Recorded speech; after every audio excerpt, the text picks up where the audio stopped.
Meron ng instances, 1 week lang kaka-discharge from DKA. After 1 week, na-confine na naman dahil DKA. Sabi ng boss niya sa Kuwait, umuwi ka, pagaling ka muna, then go back pagka magaling ka na.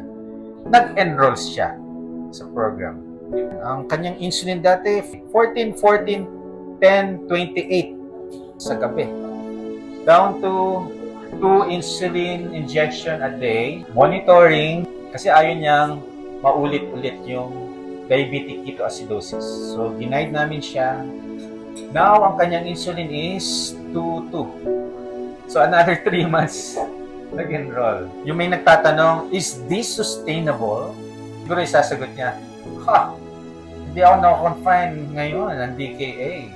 Insulin ko na 2. Alam mo ba, nagreklamo pa sa akin, Dok, ang hirap i-aspirate yung 2. Pero sabi ko, enjoy.